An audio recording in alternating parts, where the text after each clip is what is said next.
lovely, gorgeous, beautiful people. How are you today? This is Anna Blog here coming at you with another video. If you are new, a big, massive welcome.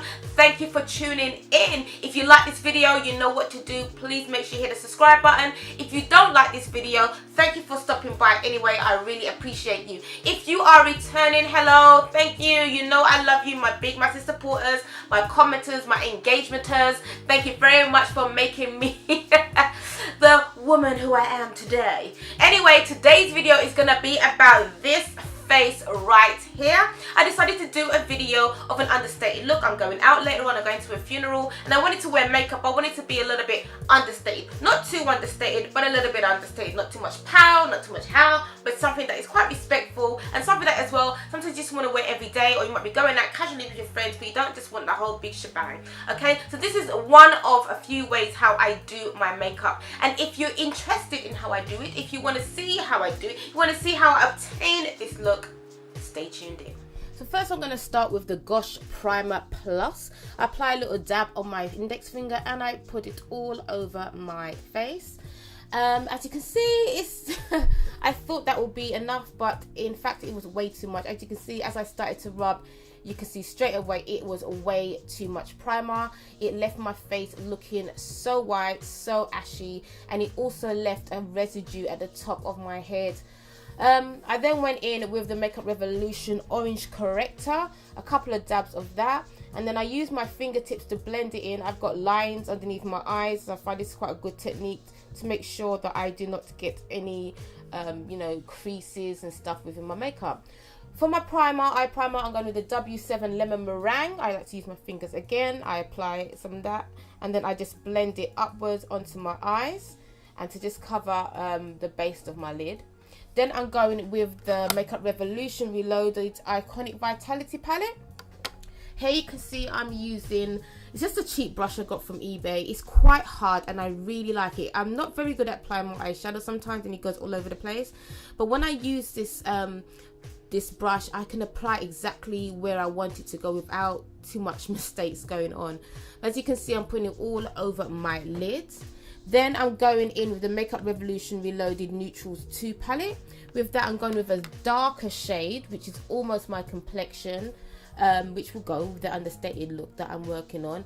In this video, you can't really see the two colors too clearly. They almost look identical, but they are different. It's just that the camera is just not picking it up.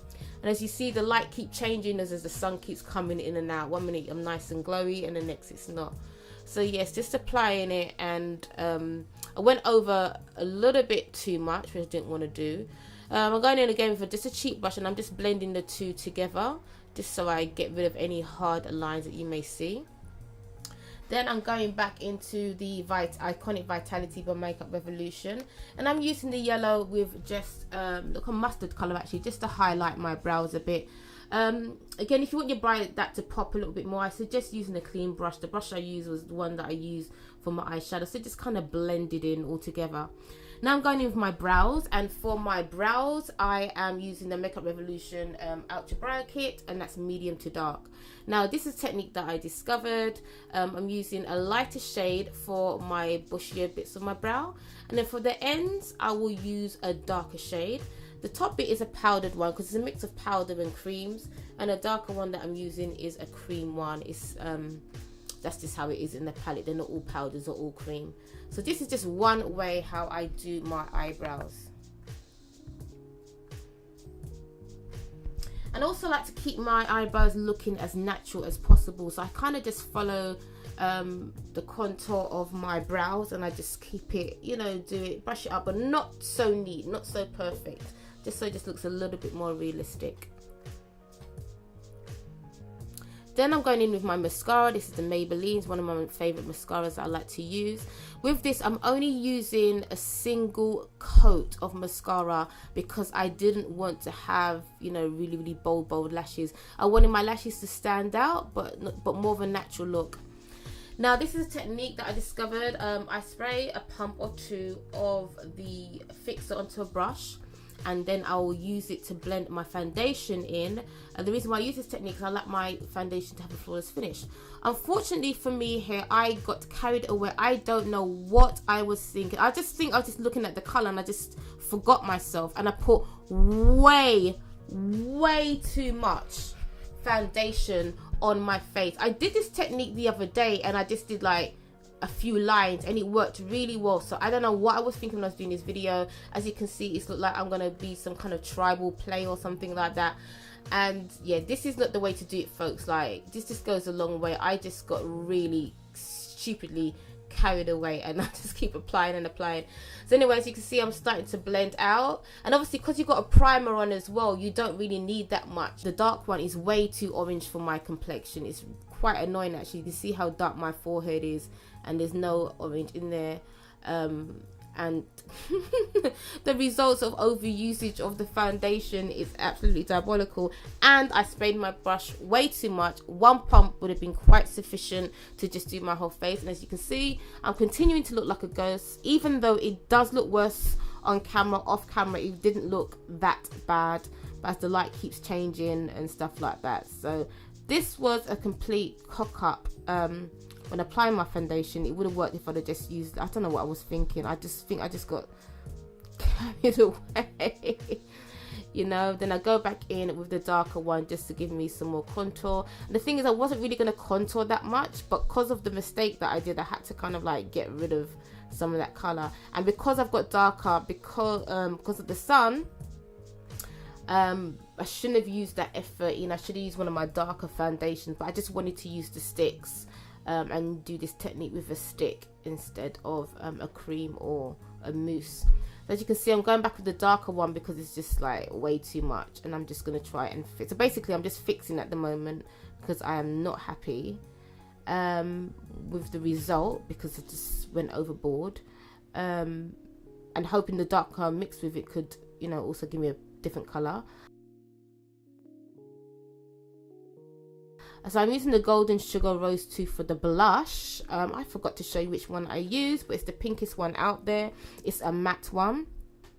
Now I didn't want any highlights and, you know, really outstanding cheeks. I wanted my blush to show, but to be quite understated. And as you can see at the top of my forehead, I didn't blend it in properly, or I needed to put more the dark one out to just level it off, but for some reason the brush just went over.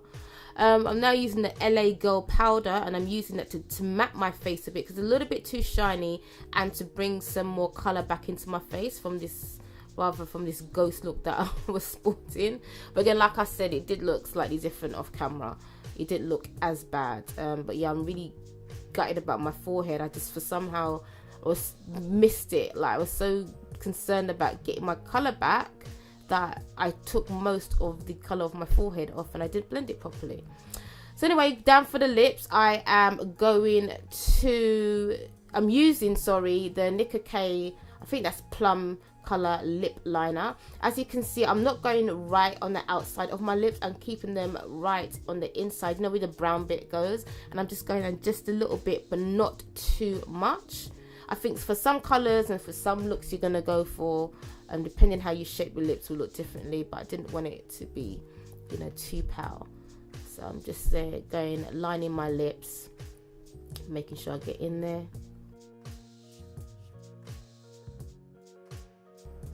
As you can see, I am using the Makeup Revolution hair toner color, and that's the Life on the Dance Floor collection. I'm just dabbing my lips at the moment because I like the softness that it gives when you dab the lipstick on, and I'm just going over the lines, my lined lip pencil, and then I get my fingertips and I dab it even more. It just gives your lips such a softer look as opposed to a really harsh color, because even the color itself is soft. It can be quite bold and quite harsh when you just apply the lipstick straight onto your lips.